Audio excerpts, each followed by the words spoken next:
कहानी की शुरुआत होती है खौफनाक और अंधेरी गुफा में छुपी ड्रेस नाम की लड़की को दिखाते हुए, जिसके हाथ में स्नाइपर थी और वो यहाँ बैठकर किसी का इंतजार कर रही थी। तभी हम इस गुफा से कुछ किलोमीटर दूर एक एयरपोर्ट को देखते हैं, जहाँ एक प्लेन लैंड करता है और उसमें से जैसे ही प्रेसिडेंट बाहर आते हैं, वैसे ही ड्रेस उन्हें अपनी स्नाइपर से शूट कर खत्म कर देती है। और तभी यहाँ पर हमें पता चलता है कि यह कोई मामूली लड़की नहीं है, बल्कि ये एक बेहतरीन और खूनखार स्नाइपर है, जो कुछ इस तरह से प्रेसिडेंट पर निशाना लगाती है कि आसपास के लोगों को पता भी नहीं चलता कि प्रेसिडेंट पर किसने और कहां से गोली चलाई। खैर, अब ड्रेस अपना काम खत्म करने के बाद बुलेट कवर को अपने पास रख लेती है। इसके बाद ड्रेस अपनी माँ से मिलने उनकी ग्रेव पर जाती है, क्योंकि वह अब उसकी माँ इस दुनिया में नहीं थी। लेकिन जब वह ग्रेव यार्ड में पहुंचती है तो वह देखती है कि उसके पिता पहले से ही यहाँ बैठे हुए हैं। वो उनके पास जाकर उनसे बात करने की कोशिश करती है, लेकिन तभी ड्रेस के पिता उसके सामने इस बात का खुलासा करते हैं कि वह अपनी बेटी के बारे में सब कुछ जानते हैं, कि वो एक स्नाइपर है और अभी अभी उसने एक इंसान की जान ली है। इस पर ड्रेस उन्हें जवाब देते हुए कहती है कि कभी कभी तो मुझे नींद भी नहीं आती है। और इतना कहकर वह अपनी जेब से बुलेट का कवर निकालती है और इसे अपने पिता के हाथ में सौंप देती है। वो इस कवर को भी बाकी के इकट्ठा हुए कवर के साथ रख देते हैं। और यहाँ पर हमें पता चलता है कि ड्रेस ने पहले भी बहुत सारे लोगों को मौत के घाट उतारा है। अब ड्रेस के पिता उसे अपने कैंसर के बारे में बताते हैं और कहते हैं कि मेरे पास बहुत कम समय बचा है और मैं केवल कुछ ही दिनों का मेहमान हूँ, लेकिन आने वाले दिनों में अगर मैं नहीं मरा तो इस वैलेंटाइन डे के दिन मैं खुद अपनी जान ले लूंगा। ये सुनते ही ड्रेस के पैरों तले जमीन खसक जाती है। अब वह अपने पिता को ऐसा करने से मना करती है, लेकिन वह अब भी ड्रेस से यही कहते हैं कि यह हम दोनों की आखिरी मुलाकात है और शायद अब हम ना मिले। वहीं दूसरी तरफ हम लवाई नाम के एक आदमी को देखते हैं, जिसे उसके बुरे सपनों ने परेशान कर रखा है। इसलिए वो समुद्र के किनारे बैठकर अक्सर पोयम लिखता है और आज भी वह यहीं बैठा हुआ होता है।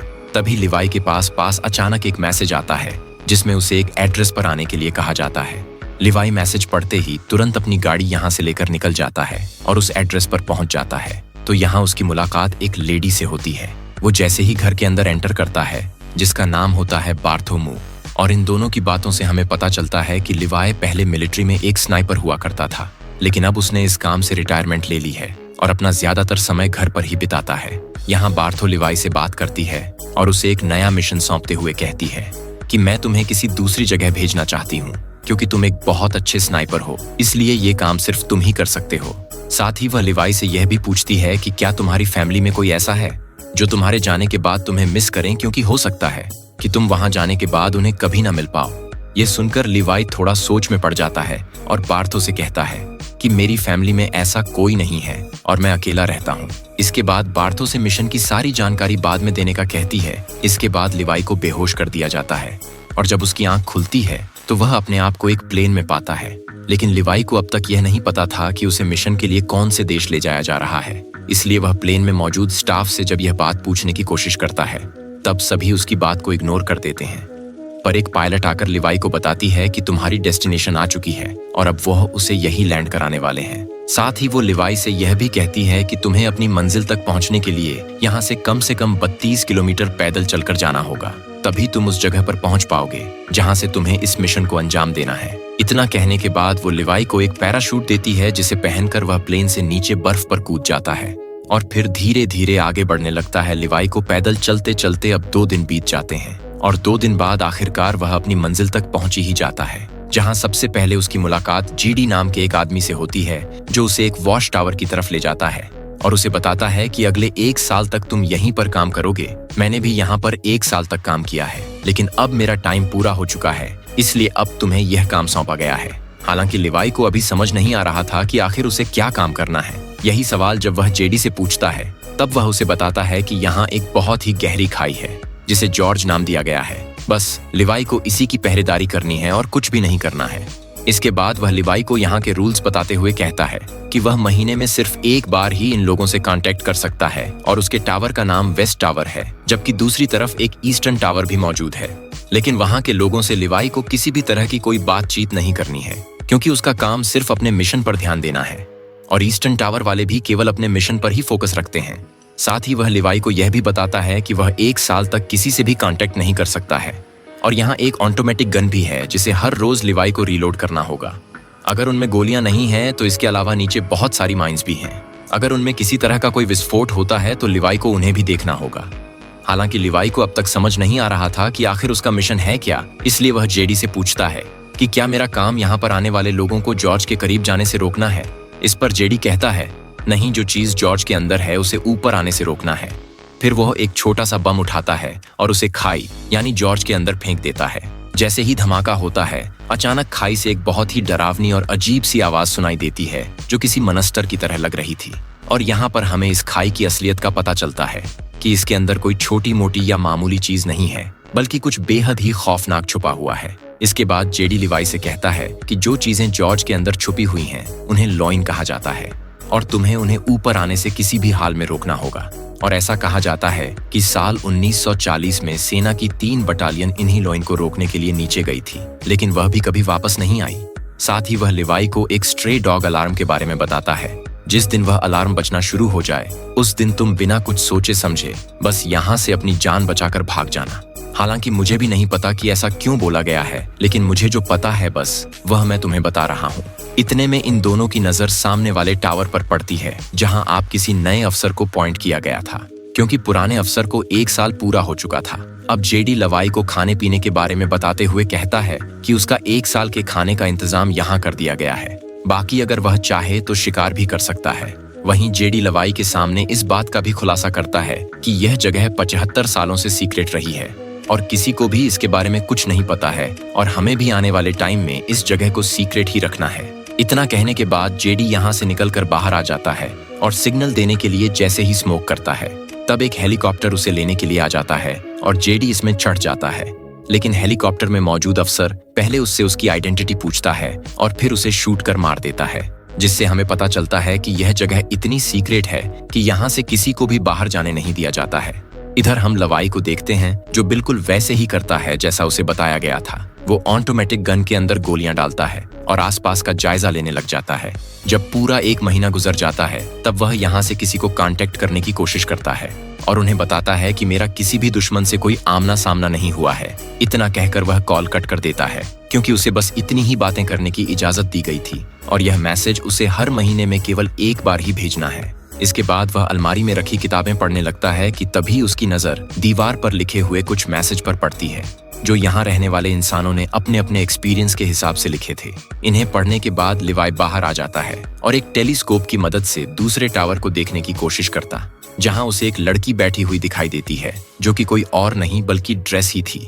ड्रेस की खूबसूरती देखकर लिवाई उसे देखता ही रह जाता है, लेकिन बात करने की कोशिश नहीं करता, क्योंकि उसे दूसरे वॉच टावर से कांटेक्ट करने के लिए मना किया गया था। इसी तरह लिवाई को यहाँ 2 से 3 महीने बीत जाते हैं और अब ड्रेस भी उसके बारे में जान चुकी थी। इसलिए एक दिन जब उसका बर्थडे होता है, तब वो लिवाई से बात करने का फैसला करती है और एक पेपर पर लिखकर लिवाई से उसका नाम पूछती है। यह देखने के बाद वह भी एक बोर्ड उठाता है और उसके जरिए ड्रेस को बातचीत करने से मना करता है, लेकिन ड्रेस फिर भी उसे अपना नाम बता देती है, जिसके बाद लिवाई भी ज्यादा ना सोचते हुए अपना नाम लिख देता है और इस तरह दोनों में दोस्ती हो जाती है। एक दिन जब लिवाई को पता चलता है कि ड्रेस एक स्नाइपर है, तो वह उसका टेस्ट लेने के लिए उसके सामान पर निशाना लगाता है, जिसके बाद ड्रेस भी अपने आप को प्रूव करने के लिए स्नाइपर उठाती है और उसके वॉच टावर पर निशाना लगाती है। लेकिन तभी उसकी नजर कुछ मनस्टर पर पड़ती है, जो कि खाई में से बाहर आ रहे थे। वह जल्दी से लिवाई को इशारा करके यह बात बताने की कोशिश करती है, जिसके बाद वह उन मनस्टर पर ताबड़तोड़ फायरिंग शुरू कर देता है, लेकिन उनकी तादाद बहुत ज्यादा थी। इसलिए ड्रेस भी लिवाई की मदद करती है और अपने वॉच टावर से ही उन मनस्टर का खात्मा कर देती है। पर इसी दौरान एक मनस्टर उसके पास पहुंच जाता है, जो देखने में आधा इंसान और आधा जानवर जैसा था। ड्रेस जब उसे देखती है तो वह अपनी जान बचाने के लिए उस पर गोली चलाने की कोशिश करती है, लेकिन कोई फायदा नहीं होता और वह मनस्टर लगातार ड्रेस की तरफ बढ़ता रहता है। लेकिन सही वक्त पर लिवाई उसे शूट कर उसकी जान ले लेता है और ड्रेस को बचा लेता है। इसके बाद अगले दिन लिवाई माइंस के अंदर जाता है, जहां अचानक खाई में से एक छोटा सा ड्रोन निकलता है और उड़कर यहां से चला जाता है। लेकिन उसके जाने से पहले लिवाई और ड्रेस दोनों इसे देख लेते हैं, लेकिन इन्हें पता नहीं होता कि आखिर यह है क्या। इस तरह इन दोनों को यहाँ कुछ महीने और बीत जाते हैं और अब दिसंबर का महीना शुरू हो चुका था, जहाँ एक दिन अब लिवाई ड्रेस से मिलने का फैसला करता है और वह अपने आरपीजी में जहाँ मिसाइल डाली जाती है, उस जगह पर एक रस्सी को बांध देता है। उसे ऐसा करते हुए ड्रेस भी देख लेती है, लेकिन उसे भी समझ नहीं आता कि आखिर लिवाई करना क्या चाहता है। इतने में लिवाई इस मिसाइल को दूसरी तरफ छोड़ देता है, जो कि एक रस्सी के सहारे बंधी हुई थी, और यह रस्सी ड्रेस के पास पहुंच जाती है, जिसके बाद वह इसे एक पेड़ से बांध देती है और फिर लिवाई ईज के सहारे यहाँ से दूसरे वॉच टावर तक पहुंच जाता है। इधर ड्रेस जब उसे देखती है तो उसे बहुत ज्यादा खुशी होती है, पर वह लिवाई को गले लगाने से पहले उसे नहाने के लिए कहती है और खुद सीसीटीवी कैमरे की मदद से लिवाई को नहाता हुआ देखती है। इसके बाद ये दोनों एक दूसरे से बहुत सारी बातें करते हैं और इस दौरान ड्रेस लिवाई से पूछती है कि तुमने सबसे लंबा शॉट कब मारा था। इस पर लिवाई बताता है कि मैंने 3240 मीटर दूर से एक आदमी को मार गिराया था और पहले मैं मरीन में काम किया करता था। इसके बाद वो ड्रेस से पूछता है कि आखिर इस जगह में ऐसा क्या है जो इसे इतना सीक्रेट रखा गया है। तब ड्रेस उसे ज्यादा ना सोचने और अपने काम से काम रखने के लिए कहती है। साथ ही उसे अपने पिता के बारे में भी बताती है जो शायद अब तक मर चुके होंगे। इसके बाद वह म्यूजिक प्ले करती है और लिवाई से डांस करने के लिए कहती है, जिसके बाद ये दोनों साथ में डांस करते हैं और एक दूसरे के करीब आकर यहीं सारी हदें पार कर देते हैं। इसी दौरान लिवाई ड्रेस को अपनी कविताओं के बारे में बताने लगता है और उससे कहता है कि मैंने तुम्हारे लिए भी एक पोयम लिखी है। इतना सुनते ही ड्रेस उसे पोयम सुनाने के लिए कहती है, लेकिन लिवाई उसे यह कहकर मना कर देता है कि जब हम दोनों यहाँ से निकल जाएंगे तब मैं तुम्हें वह पोयम दे दूंगा।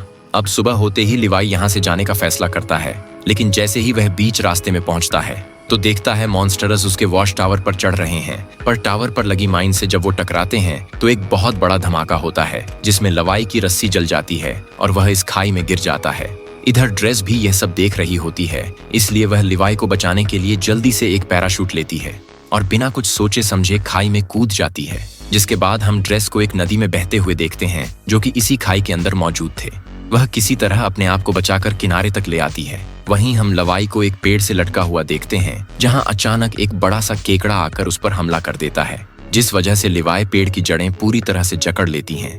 इससे पहले कि वह लिवाई को नुकसान पहुंचा पाती, यहाँ ड्रेस आकर उसे बचा लेती है और ये दोनों इस जगह को देखने लगते हैं कि तभी यहाँ कुछ होलोमन घोड़े पर सवार होके आते हैं। लेकिन लिवाई और ड्रेस इनसे डरने के बजाय इनका डटकर मुकाबला करते हैं और 2 होलोमैन को मार गिराते हैं, लेकिन एक वहां से भाग जाता है। इधर लिवाई ने जिस होलोमैन को मारा था वह अब उसे चेक करने के लिए उसके पास आता है तो देखता है कि इसने वर्दी पहनी हुई है।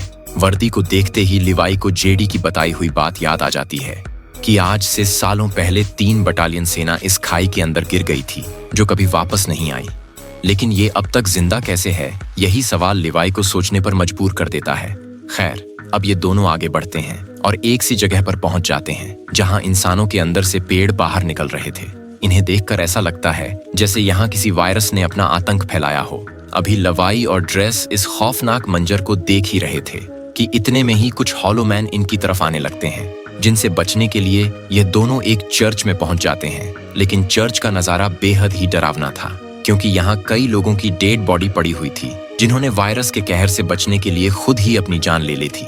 तभी ड्रेस के ऊपर एक मकड़ी अटैक कर देती है जो कि देखने में काफी बड़ी थी। मान उसके ऊपर भी जैसे वायरस का असर हो गया था और वो जैसे ही इन पर हमला करती है ये दोनों मिलकर इसे शूट कर यहीं खत्म कर देते हैं। लेकिन तभी दरवाजा तोड़कर कुछ हॉलोमैन यहाँ आ जाते हैं, जिन्हें देखते ही लिवाई और ड्रेस जल्दी से चर्च में भाग निकलते हैं और पहाड़ों के बीच बनी एक सुरंग में पहुंच जाते हैं।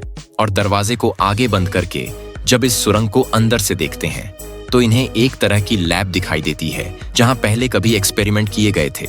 यहाँ इन्हें एक बैकअप जनरेटर भी मिलता है जिसे ये लोग स्टार्ट कर देते हैं और फिर लिवाई को यहाँ एक डीवीडी प्लेयर भी मिलता है। और जब डीवीडी के इस कैसेट को जब ये दोनों प्ले करते हैं तो स्क्रीन पर एक लेडी दिखाई देती है जो इस जगह को लेकर अपने सीक्रेट मिशन के बारे में बताती है। साथ ही वह आगे यह भी कहती है कि हम यहाँ एक केमिकल मिसाइल बना रहे थे जिसमें बहुत सारे लोग मिलकर काम कर रहे थे।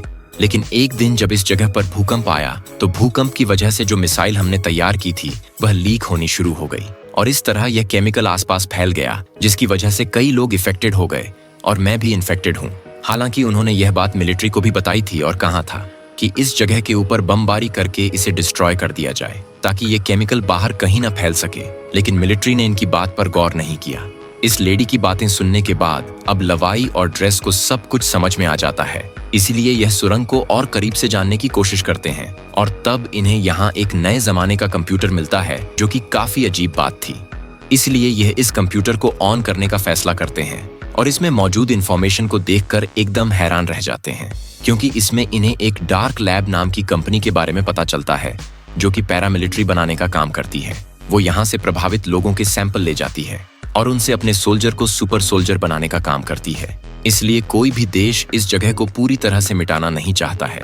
साथ ही लिवाई को यह भी पता चलता है कि यह जो खाई है ये 4.2 किलोमीटर लंबी है। इसके बाद ये दोनों जैसे ही यहाँ से बाहर निकलते हैं तभी अचानक एक हलो मैन इनके ऊपर हमला कर देता है और ड्रेस को रस्सी से बांधकर खींचते हुए अपने साथ ले जाता है।